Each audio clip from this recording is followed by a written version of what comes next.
We are on the record in cause number 21-36882, and sir, are you Calvin Lee Randall? Yes, ma'am. And Mr. Randall was previously in court, entered pleas of true to counts 1 through 6 in a first amended motion to revoke unadjudicated probation, pled not true to counts 7, 8, and 9. We reset this case for a sentencing hearing with regard to those counts and any other information that you guys have with regard to sentencing. The Probation Department did an updated report. Has everyone had an opportunity to review that report? Mr. Philip Smith? Yes, sir. And Mr. Bruce Smith? Yes, sir. And are there any additions or corrections to that report? Not from the state. No, sir. Okay. So the allegations that Mr. Randall pled true. Quick legal pause here. When someone pleads true to probation violations, they're basically admitting they broke the rules. At that point, the judge has wide power on sentencing. This is already a bad start for the defendant, and it's about to get worse. True to, just so we're all on the same page, was failing to report in, looks like, some dates in November 2023, and it appears he's been an absconder since that point. Failed to work faithfully at suitable employment, tested positive for tetrahydrocannabinol. Failing to report, drug use, skipping programs. This is the probation nightmare checklist. Judges see this and think one thing: you were given a chance, and you wasted it. Do you think probation should still be an option here? Cannabinol and methamphetamine back in 2023. Failed to provide verification of performing community service. Didn't complete the battery intervention and prevention program or anger management, and is behind in his fees. And then Mr. Philip Smith, does the state have evidence with regard to count 7, 8, and or 9? We do, sir. All right, then at this time, you may call your first witness. State calls Officer James Powell. Good morning, sir. Good morning. You can come on up. Okay. Do you swear or affirm the testimony you're going to give in this hearing will be the truth, the whole truth, and nothing but the truth? Thank you, sir. You can have a seat right here. Mr. Philip Smith, you may proceed. Good morning, Officer Powell. Would you state your name and spell it for the court, please? James Wesley Powell, J-A-M-E-S-W-S-L-E-Y-P-O-W-E-L-L. And how are you currently employed? I'm a police officer for City of Walmart. How long have you been so employed? 13 years. Are you a certified peace officer in this state? I am. And what is your job description with Walmart Police Department? Enforce the laws of the state and city. Okay. Are you on patrol most of the time? I am. And what does that consist of? Answering calls that are dispatched to us, or driving around in areas, being proactive. We see crime, we stop out and talk to people if they're breaking some stuff. Okay. Were you working in that capacity on May 17th of 2024? I was. And what shift were you working, do you recall? Days. Day shift?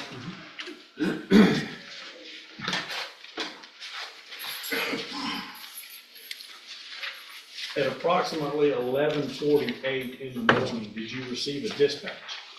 Dispatch call, yes. And what was the nature of that call?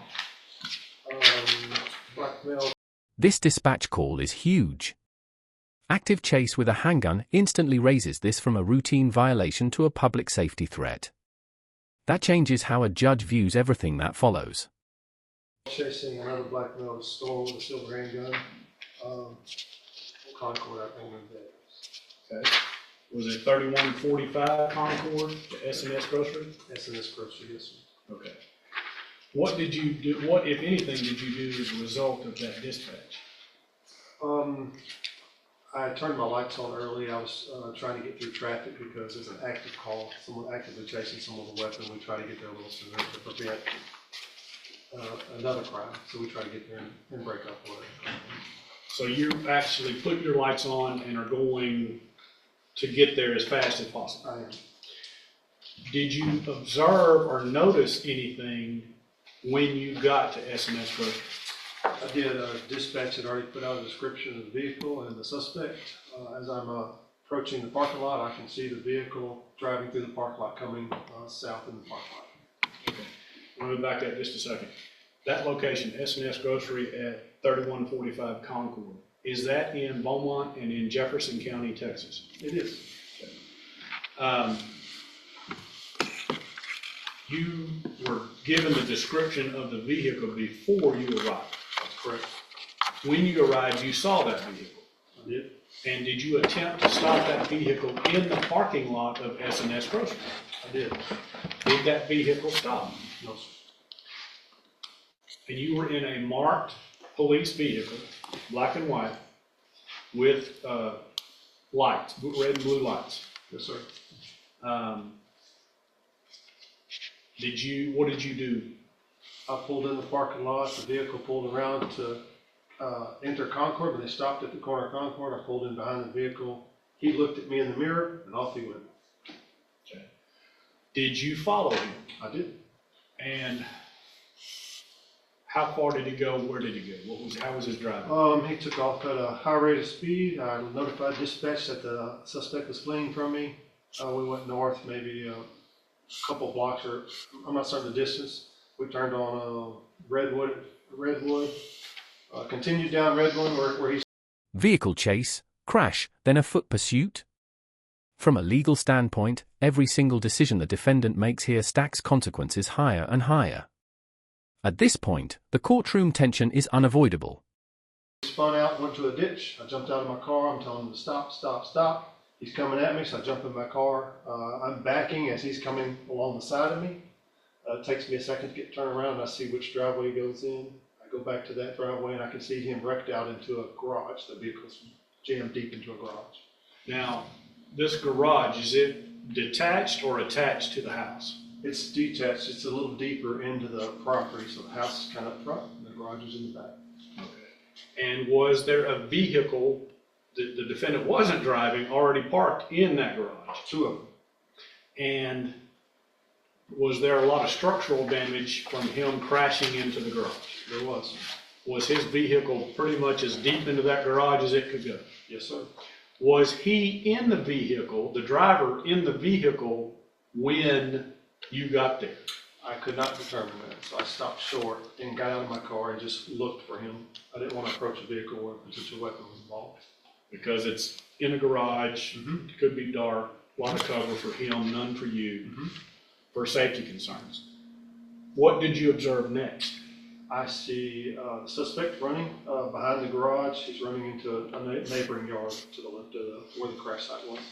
Okay, and so he has fled from you in a vehicle. Now he's fleeing from you on foot. Yes, sir. Could you describe what he was wearing? I believe he just had pants on, no shirt. Just a pair of jeans, no shirt. Heavy set? Did you give pursuit? I did. I notified dispatch I have a black male running from me. Took off running after him. And did you eventually catch up to him? I did. He fell down and injured himself somehow, slipped, broke his finger, I believe it was. He's laying on the ground, hollering in pain. I get up there, tell him don't move. I wait for assisting units to get there, and we put him in custody. Okay. The person that fled from you in that blue Lincoln Navigator and then fled from you on foot after crashing that same vehicle, do you see him in the courtroom today? I do. Would you point to him and identify an article of clothing that he's wearing? The red jumpsuit. John, let the record reflect he has identified the defendant in this case. The record will so reflect. After he was arrested, did you get a chance to look into the vehicle that he had been driving, that blue Lincoln Navigator? I did. Did you find anything in that vehicle? I did. A silver handgun. Okay. And when you were dispatched to a black male chasing another black male with a silver handgun. Yes, sir. That silver handgun was found in the car that this defendant had been driving. You got a couple of looks at that car pretty close. Was anybody else in the vehicle that you saw? No one was in there. So he was the sole occupant of that vehicle. He was. Where was that gun found in that vehicle? In the driver's seat, just laying on top of the driver's seat. As if he were to get out and was laying on top of the driver's seat. So it was in the driver's seat. Yes, sir. He had just, when he fled, he left the gun, or it fell out. It was just laying on top of it. And here's the smoking gun, literally. A silver handgun found right on the driver's seat. No passengers. No confusion. Jurors and judges hear this and think, possession, control, responsibility. Game-changing evidence. That's what it was. Thank you. Mr. Bruce Smith? Officer Randall, Powell. Yes, sir. You were dispatched basically to, as I understand, regarding something involving somebody chasing somebody else inside of a store. Yes, sir. I was dispatched to a black male chasing a black male with a silver handgun. So, anything that, any knowledge of what had happened prior to you getting involved with chasing Mr. Randall, you have no personal knowledge of, is that correct? Just dispatch notice. Okay. So in terms of, you didn't actually witness my client or even this car chasing anybody earlier that day or evening, did you? Did not. Pass the witness. Thank you. Anything else from the state? Not from this witness, Judge. All right. Any objection to Officer Powell being excused? Not from the state. Thank you, sir. You're excused. Mr. Philip Smith, the state may call their next witness. State calls Dorian Price. He's not from the state. Good morning, sir. Good morning. How are you? I'm good. Would you please raise your right hand for me? Do you swear or affirm the testimony you're going to give in this hearing will be the truth, the whole truth, and nothing but the truth, so help you God? Yes, ma'am. Thank you, sir. You can have a seat. And I'll just ask if you'll do your best, kind of pull that microphone. Be sure to speak loudly and clearly so we can all hear you. Also, if it's a yes or a no question, be sure to say yes or no, not just an uh-huh or a head nod so the court reporter can take everything down. Yes, ma'am. Okay, you may proceed. Good morning. Would you state your name for the court and then spell it for the court? It was Dorian Price, D-O-R-I-A-N, last name Price, C-R-C-E.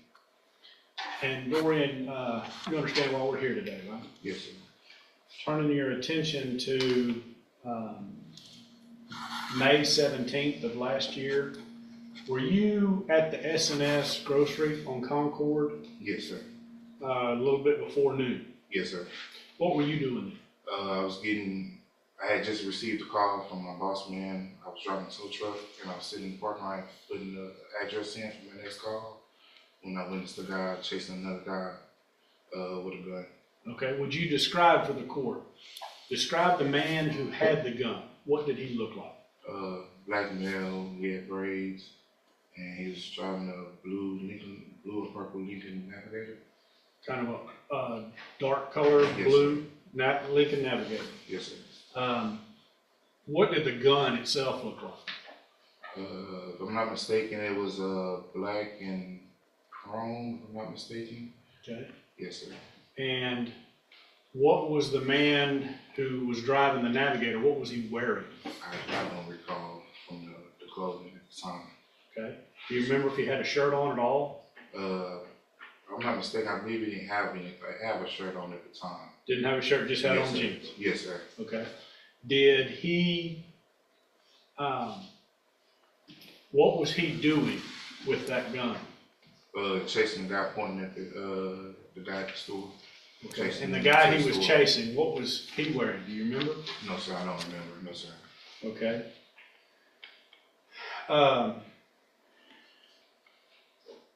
Were you there when the police arrived? Yes, sir. And what happened at that time or shortly before that time? The officer pulled into the driveway, he activated his lights, and the vehicle drove around the pumps and took off on Concord.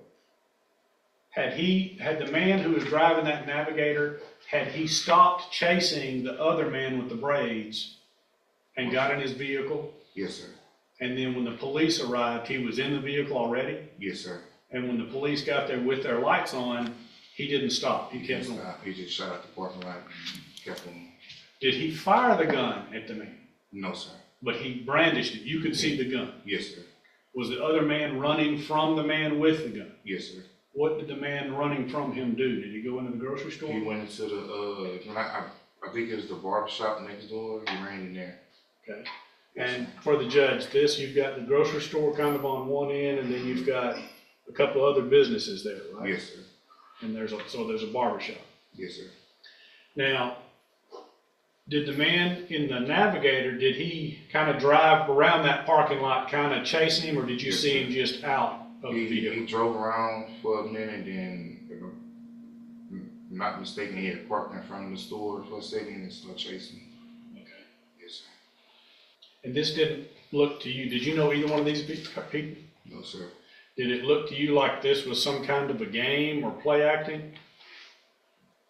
No, sir. The man running from the gun appeared to be afraid. Yes, sir. The man with the gun appeared to be angry. Yes, sir. Final thought, an independent civilian witness confirms fear, anger, and a real weapon.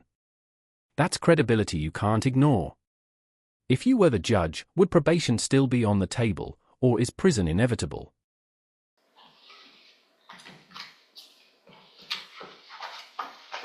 And this happened in Beaumont, Texas. Yes, sir. That's what it's doing. Thank you. Hi, Mr. Price. Are you- I was writing when he first started questioning you. When, on this May 17th, did I misunderstand you when you first saw, this man who didn't have a shirt on, were you sitting at the grocery store parking lot? I was sitting inside my tow truck. Yes, sir. On the parking lot of In the the parking lot. grocery store? Yes, sir. And that's the first time that you saw somebody chasing, Yes, sir. or a man with no shirt chasing somebody, is that correct? Yes, sir. And are you certain of that, of everything else you testified to here today? Yes, sir. Do you remember giving a written statement? Yes, sir. Okay. Did you remember telling the police that I was going south on Concord, going to a call, and that's when I seen a black male with no shirt chasing another black male with a handgun at the blue car wash on Concord? Yeah, they started. Did you make that statement? Yes, sir, I did. Okay.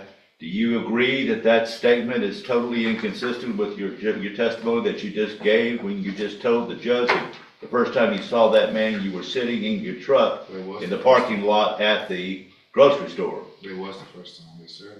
It was hot? That was the first time. He chased him across the street. So when you testified under